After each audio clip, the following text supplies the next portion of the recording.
The Charleston County School Board just approved many changes for many schools in the district, but Minnie Hughes Elementary will stay open.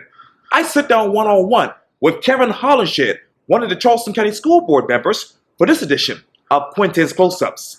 And if you haven't already, subscribe to my YouTube channel, download my free Quintin's Close-Ups app in your Apple or Google Play stores, and listen to this interview next week on iHeartRadio. Kevin Hollinshead, welcome back to Quintin's Close-Ups. How you doing, Quintin? Doing great.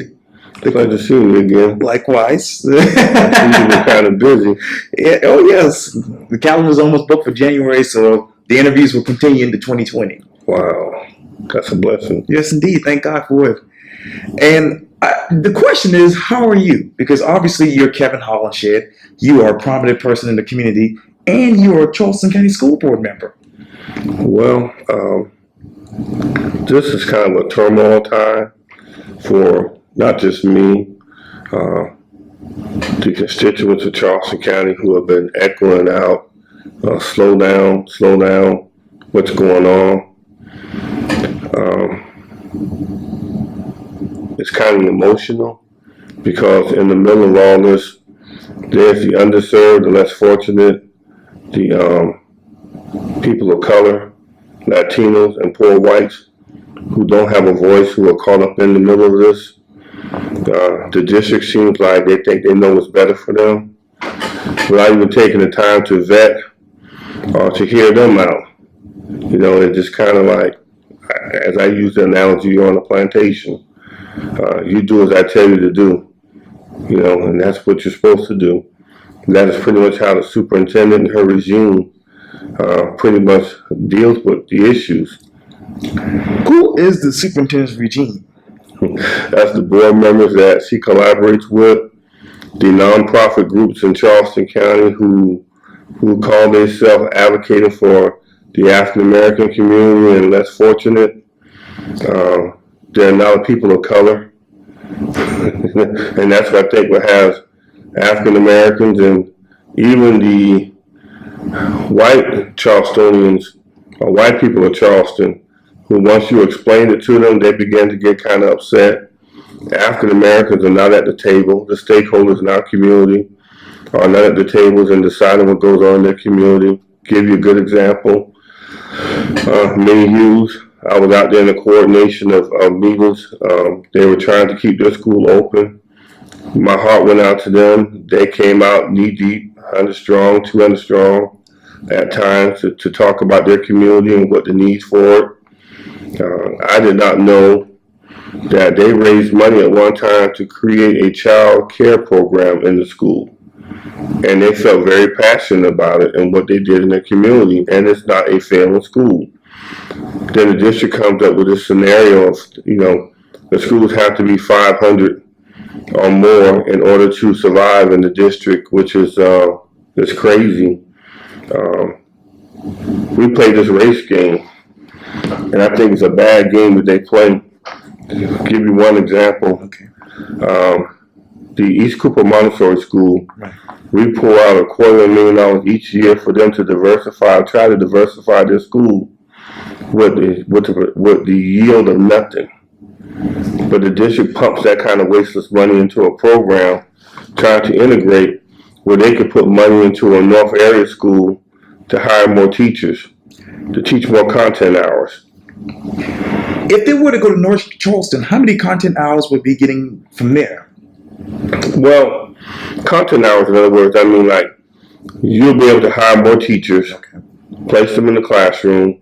They'll be able to teach reading, math, things of importance that affect the achievement gap.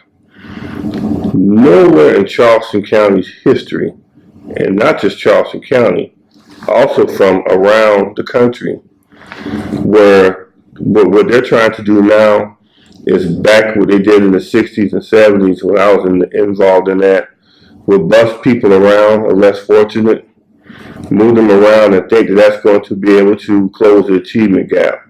It will not. It hadn't did it then, not going to do it now.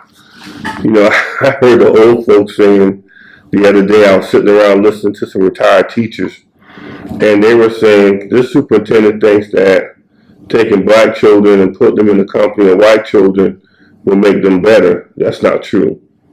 And that's how she's trying to make it seem. Providing better education for everybody equally makes children better, no matter where they are. As I also explained, the economic pockets. I did the other day, and I told the David Mack show, Right. I'm not an integrationist. That's not what I'm trying to do. Just so happens the people in Mount Pleasant, the majority are white. They pay to live over there. That's the economic area that they live in. The African Americans that moved over there, they moved over there by their choice. Have no problem with that. God bless them.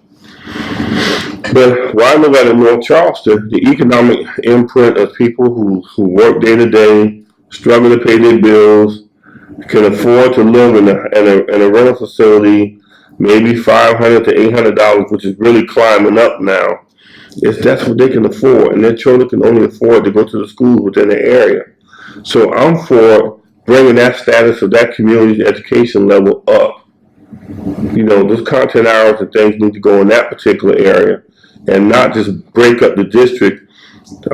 I tell you this, I'm going to give this to you for you to have for yourself. The superintendent spent some $250,000 on the Clemson study to tell us something that we already knew, that we had a racial problem here in Charleston of disparity. Then she comes up with a thing of the shared future. And the shared future, Chris Collins and I were not invited to this. They didn't want us around. But they brought in certain people. They talked about these 4 theories.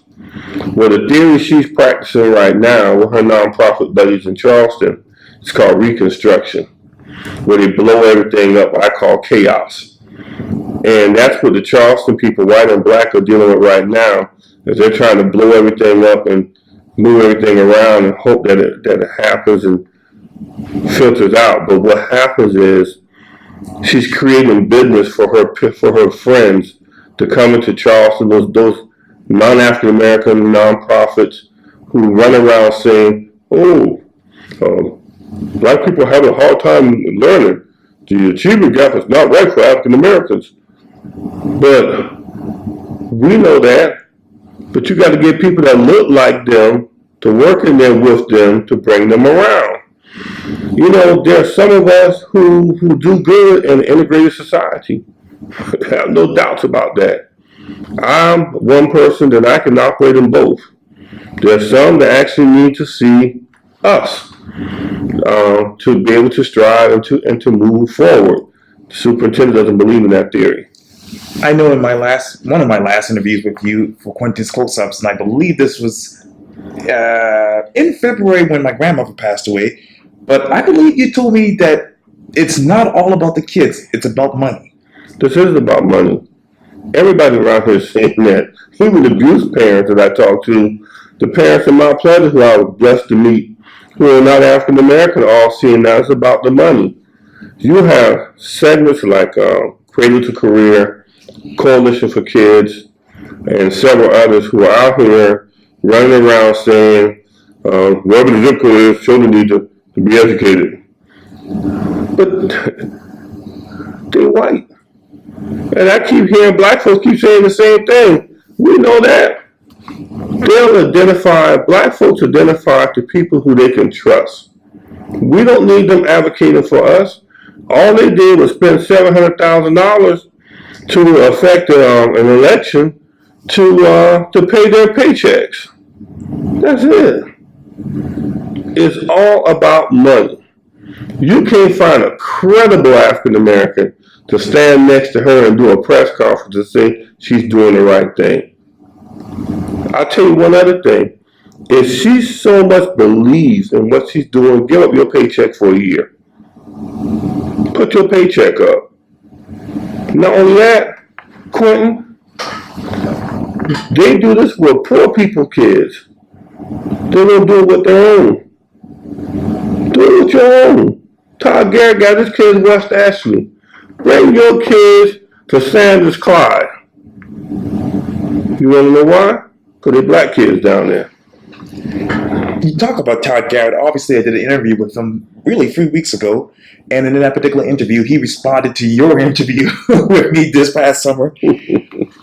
When you look back at that interview to right now, what still plays in your mind? You got a bunch of people playing the race game.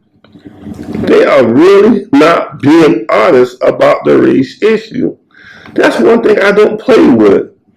I understand there are cultural biases. I understand that we have to achieve certain benchmarks to be able to work together in society. You got some jackass black people just like you got some jackass white people. But the better of us are trying to work toward a common ground. But what you don't do is insult black people or insult white people to think they don't know what's going on. And that's what most of the people in Charleston County now are beginning to see. Not only that, I'm beginning to hear my leaders in the African American community, I'm hearing white leaders not even saying the same thing, that they're not voting for the bond referendum. They're going to show the superintendent and those who are backing her, they're not playing. They're not going to support the bond referendum. Why does the Charleston County School District need another bond referendum? That's a good question. You know, they say they need to repair a few more schools and to build new schools. But the thing about it is that doesn't help the achievement gap. I haven't seen that to help the achievement gap. Now, you know, the old Milton High, West Ashley, that's an old dingy building. There's probably a couple of more. I think they said Lambs is kind of old. There's a few of them that are old. But the thing about it is that if you were doing Charlestonians right, if you were doing it right, people wouldn't mind supporting you. I just got a call on the way over here. They had a constituent board meeting, a meeting over in West Ashley, and they said the parents poured out and they were upset. You know, people, you do not play with people's children. I don't care if they're poor or rich. You don't play with their children. That is their prized possession. I'm trying, and I have been trying to get Dr. Postlewaite on Quintin's close-ups. I feel as a taxpayer and as a former Charleston County School District student, and as a, you know, people who I know who work in the school district are family members and friends, I feel like she should be sitting down with me for Quintin's close-ups, but I haven't heard from her yet. I told you, people in hell want ice water. That is not going to happen. She's not a social type person. She doesn't come out in the Charleston community and network with people. Have you heard of anybody in the last 4 years that I've been on the board, seen her in a social setting amongst Burke, North Charleston, West Ashley? I saw one football game in Mount Pleasant at Wando High, and that was the only one I saw her at. Wow. It looked like she was terrified then. Well, I hope to get her back on Quintin's close-ups because the taxpayers and the people of this city and this county need to hear from her. You want that ice water, don't you? No, we need answers. And I'm going to ask tough questions, but that's what I'm here for, so that the public can get the information. Well, I think that you're going to have to really put this boiling down. Like I said, I've been talking to leaders from Orndale, you know, to Hollywood, back to North Charleston. North Charleston is getting ready to do a community meeting in January to deal with these 15 schools that she want to do a public-private partnership. They keep saying, no, that's not what it is. It is, that's what it is. She's paying off her friends. If we were to go down that route, it'd be years of straightening that mess out. They don't close the achievement gap. It's a money organization that they set up to make money for themselves. In Newark, New Jersey, they had trouble getting rid of them. In Maryland, they had trouble getting rid of them. Des Moines, Iowa, they had trouble getting rid of that kind of a system. She has enough people on Calhoun Street that they can pair off and take a school in North Charleston, our region in North Charleston, and work on bringing that gap together, bridging that gap. But she's basically saying that she cannot educate poor and plighted kids. She cannot educate the African American community. You know, again, I tell her, put a paycheck up where her mouth is. You know, why do we have her hired? If you can't handle the task with the people that you have, why do you want to sub this work back out? Why do you want to shut down part of manager downtown? To satisfy a segment of the community that really ain't trying to help black kids get into school and lift the benchmark.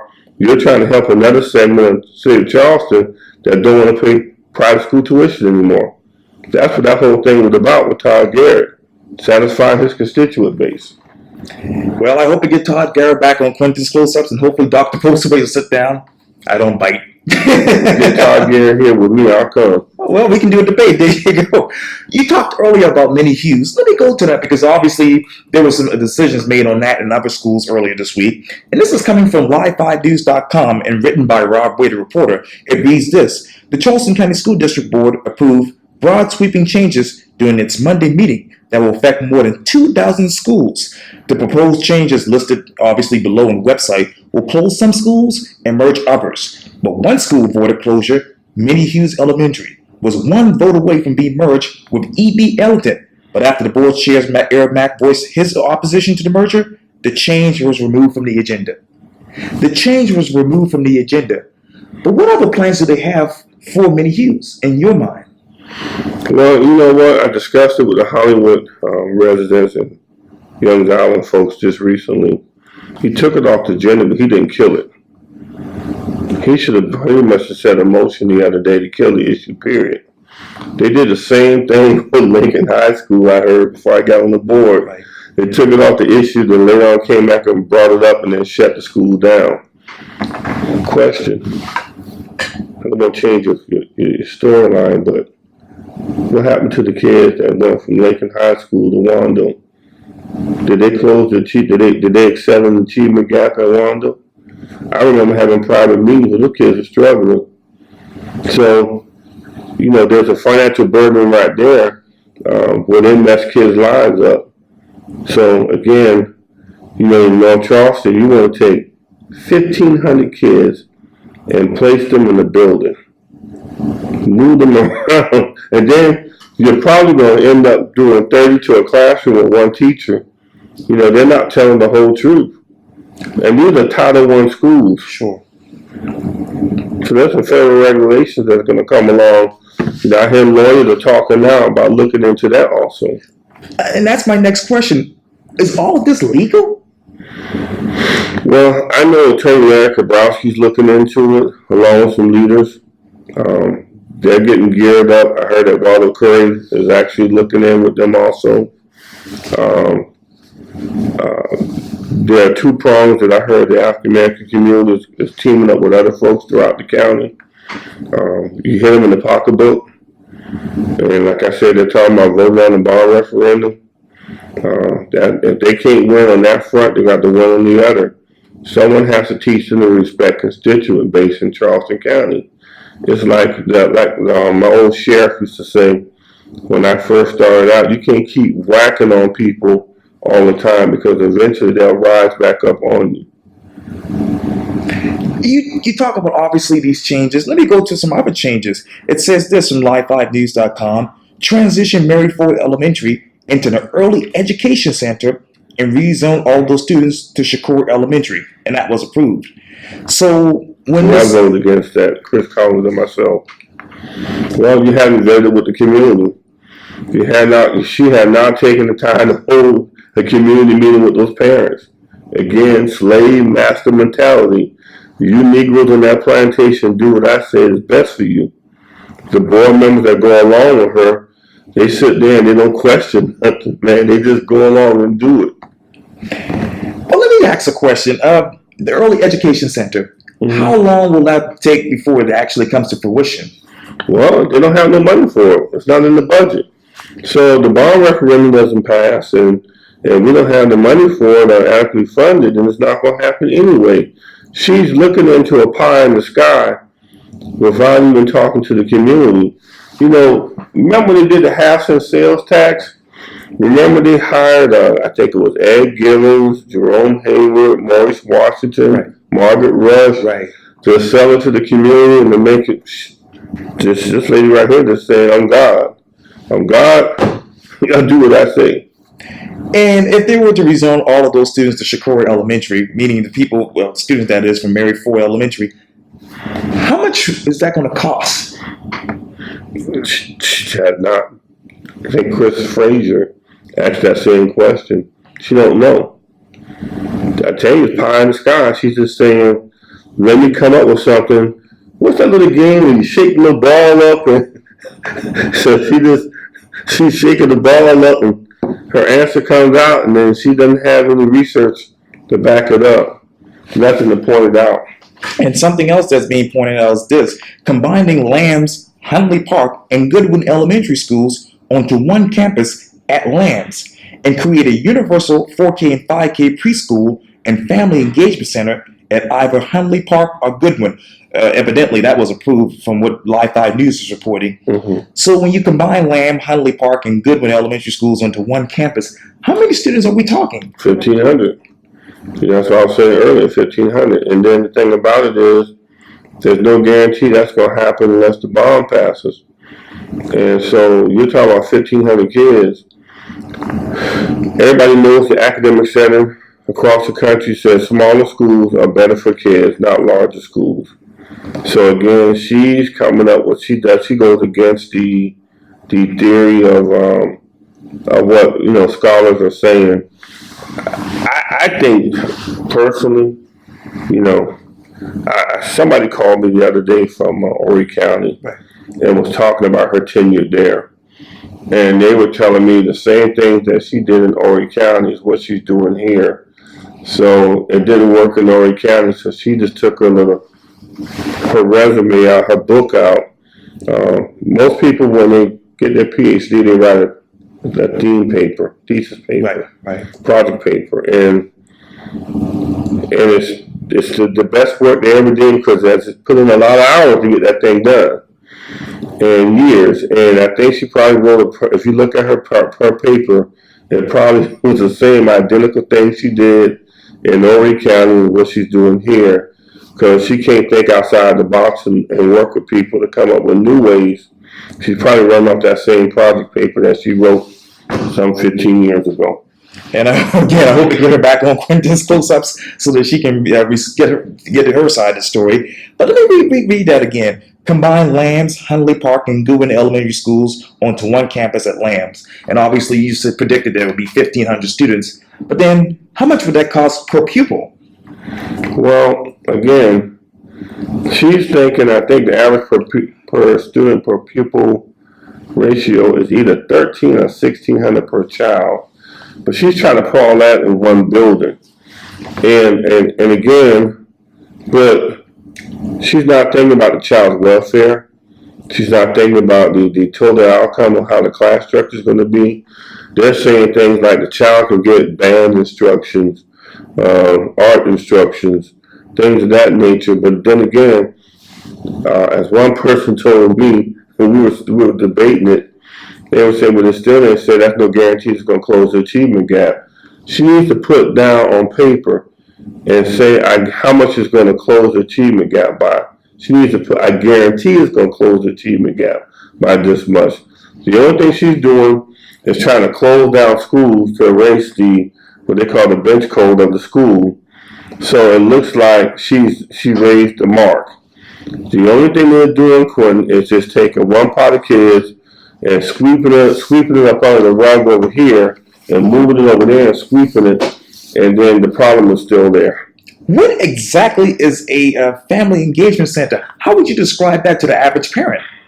You got me lost. Maybe she's talking about community resource centers, which I think she's looking at, but again, she does not have those kind of discussions where I know what Chris Collins and myself does not.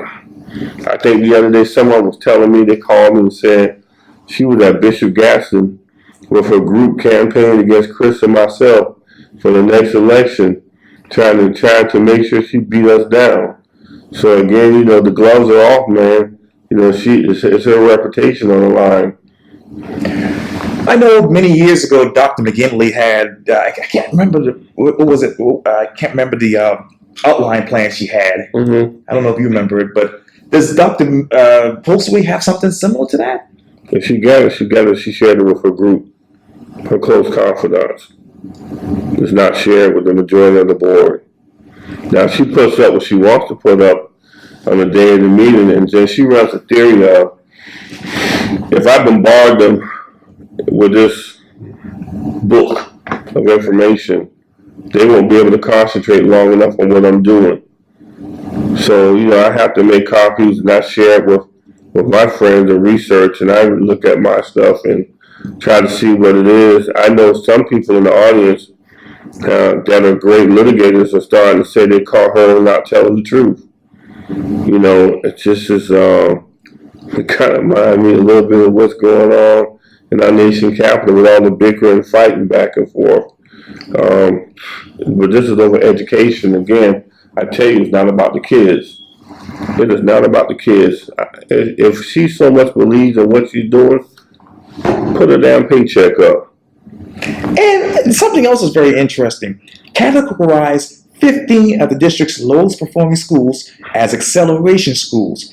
What is acceleration schools? Well, they again try to label this particular area, those 15 schools, as schools of needs. Again, what they can do, the district has the power to do, is again, like I told you, is to take excess funding and put in those schools to give more content hours of reading, reinforce teachers and staff to be able to give the children what they need.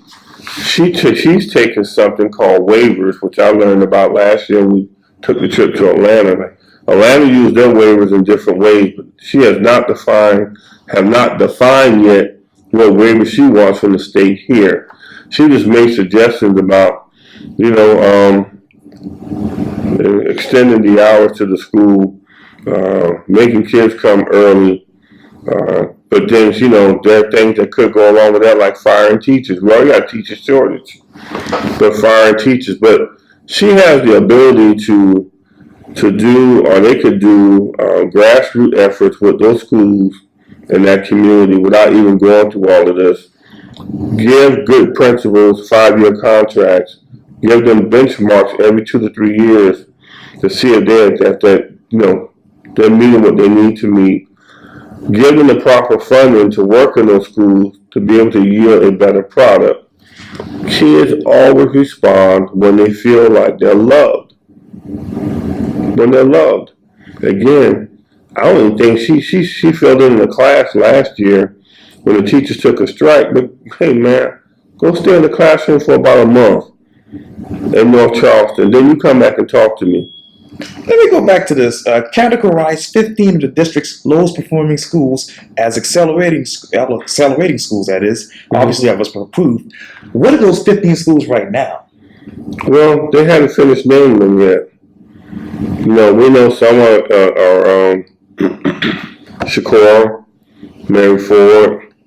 I think it's North Charleston Elementary. She's named, I think, North Charleston. Stall is a family school. They talk about Burke, which is not a family school, but Stall is a family school. And you don't hear them talk about trying to improve Stall whatsoever. So, they haven't finished naming all those schools, and that's a good question. We need to try to figure out what schools she's talking about. Again, what are the waivers? She's got people, I think, in Columbia trying to lobby to get those waivers before the board even knows what it is. We have a dysfunctional board. We don't have a relationship where we can sit down and talk. I have to do my talking in the community to my community leaders. My senators, my House members I grew up with all understand me. We don't have a bone to pick with each other. My other community leaders, my ministers and all that I talk to, they understand where I'm coming from and the general concern for my community. I just wish that she would respect my community enough to be able to sit down in a room and try to work things out. But she doesn't. And this is also interesting, too. create a new Johns Island Elementary School location to be decided. And that was approved, obviously, according to Live 5 News. Mm-hmm. How much money is that? Don't know yet. That was done by Reverend Mack. That was his thing for the island that he lives on. Again, it's so funny. When Mount Pleasant, I like the people over there. We got to talk. When they raised hell, they backed off of them. When Buse raised hell to a certain point, they had to bend and buckle with them. But black folks get rolled over. You talk about Buse. Obviously, I think this needs one more vote before it becomes official. But from Live 5 News, it reads this: change Buse Academy to a school for only 3rd and 8th graders and revise the eligibility and selection process. That still needs a second vote to become, obviously, official. Mm-hmm. What is the eligibility and selection process right now? Well, they have a kindergarten, and they go up to, I think it's 8th grade there now. They're trying to restructure to make it larger. In other words, use the one floor at Meminger to be able to accommodate those kids from, oh gosh, I can't think of the name of the neighborhoods, but those parents downtown that have their kids in private schools that want to get into Buse Academy. So that's really why they're reconfiguring that school the way it is. It's not, and mark my word, when they get done, because they got the votes, they expanded the kindergarten the other day. Remember? I think I was on your show, we talked about it. Talking about Todd. Oh, yeah. Guess how many African Americans that yielded when they opened the door? 0. She sat in the meeting with me and I questioned it. And she said there were African American parents that wanted the child to attend the school and they declined because of the controversy. That was a freaking bold-faced lie. Again, there are some African Americans that do want that kind of environment. I would agree. But not everybody. We have 50,000 students in Charleston County. 45% is African American, and that's about 22,500. You can't even put all of the 22,500 into Buse, into Academic Magnet, into School of the Arts. You can't do it. And I'll tell you another thing she tried to do.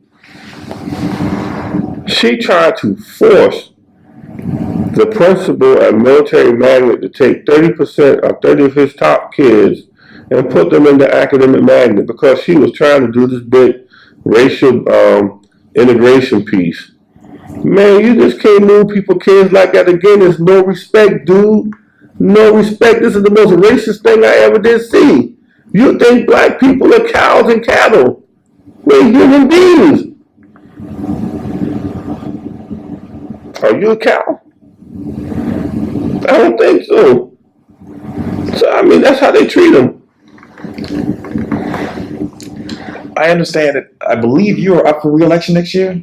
Mm-hmm. But if you're going around saying all of this and being vocal, how worried are you? God is in control of everything. If I win, I win. If I lose, I lose. My life still goes on. You're not going to change the man that I am. I have great white friends in Charleston County, and I gain more white friends. And I have my contingency of African American community from one end of this county to the other that support me like me. If the Coalition for Kids and her cronies, they're going to cut my behind, let them come on. It'll just be a fight. And I want to go back to something else that's very interesting. They also approved this, apparently. Create an advanced academic program at West Ashley High School. Why now? Well, that's another program, is to pull kids away from Burke High School. You know, they're allowing Burke kids to travel over there, but she's trying to find a way to loosen the pool of students at Burke High School. That's all that is, cut and dry. Where are we right now with the future of Burke in your mind? Well, Burke is going to be Burke. Burke still has his alumni base that will fight. I feel it's going to be strong. Burke does not have a problem integrating. Burke does not have a problem sharing this campus with people of not of color. I think there just needs to be dialogue. And you know what? You heard this before. You know, other African American leaders are all saying black folks never had a problem in merging or dealing with white folks. But when white folks feel like, those white folks feel like black folks are in charge of Burke, they don't want to be a part of it. Burke is not a failing school. Burke can use some improvement, don't get me wrong. But Burke is not a failing school. And also, just too, one last time before I sign off, consolidate 2 District 10 middle schools so that 6th graders would attend West Ashley Middle School and 7th and 8th graders would attend C.E. Williams Middle School. And obviously that was approved.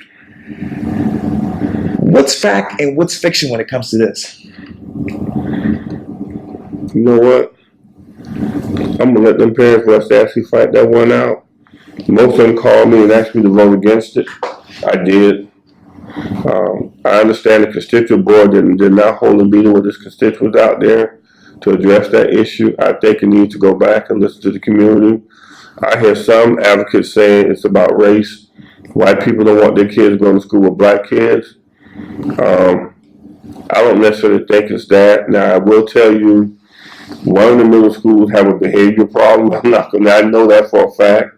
But then again, I don't think the structure was put in place to help those kids grow. Again, it's all about, I'll tell you this, we're going back to Atlanta in February next year for Black History Month. Sure. If I can find a way to bring you along on this bus trip, I know my senator and other people plan on addressing and going on this trip. J.A. Moore is going and others. Right. I'd like for you to come. Once you go see what's being done with African American youth, then we can have this discussion later. But then I ask another question. Let me go back to that again. Consolidate 2 District 10 middle schools so that 6th graders would attend West Ashley Middle School and 7th and 8th graders would attend C.E. Williams Middle School. Mm-hmm. How many kids are we talking here, Kevin? I think it's 600. 600. Now, where is the money for all of this? Again, she has not laid that out yet. They're wishing on bond money. And like, you know what, one guy told me the other day that was associated with the district, said the district spends money on what they want to spend it on. What are they spending it on now? $250,000 for East Cooper Montessori to bring black folks into their program over there. That's $250,000 a year, and it's been going on about 3 to 4 years now. Well, it's almost going on 4 years, so that's almost $1 million. When did you hear about it? When I first got on the board. Okay. So I've been in 4 years now. But yet you don't want to put that kind of money in black schools in North Charleston to improve the benchmark. You know, everything is about the numbers and numbers and numbers. These are people that you're dealing with that are human. It can't always be about the numbers. You got to find out what makes those kids tick in order to get them to learn. Is there any money in the budget for improvements at Burke? That's a good question. We have to get to the budget period time and ask about it. What Burke wants. What should Burke need right now? You know, I think they want to improve the IP program, the honors program over there. I think Burke wants to be able to market his own program throughout the county to attract more students, black and white, to this school. But I think they need to be able to dictate or to direct, you know, what they want to do with that institution. Just as I think Wando or West Ashley should be able to do the same thing with theirs. What school in Charleston County right now that worries you at night? Garrett Academy, her shutting the door on Garrett, a school that was not failing. Those kids that she's haphazardly, she promised that she would work with us on a solution for Garrett, but combine those two communities with North Charleston High, most schools, and that's another thing too, and let me say this right quick. Okay. Combining schools means turmoil. The kids will end up fighting, just like how it was at West Ashley. When they combined with the West Ashley High School over there were fights going on for 4 years. Stall, there were fights going on for 4 years. They'll never think about the outcome of merging schools together and the personalities that come together in those schools. All they do is wave the magic wand and say, go get it done. Sad. Kevin Hollinshead, thank you so much for your time. And again, welcome back to Quintin's Close-Ups. And I hope to have Dr. Postaway on because I like her. She's a nice lady. We'd love to have her back on to sit down and give some answers to the public about what's going on in the schools because it's a critical time for you all. I'm going to get the ice water for you. She's a great lady, though. Yes, I hope to have her back. And thank you for your time. Quite well. Yes, sir. Yeah, thank you.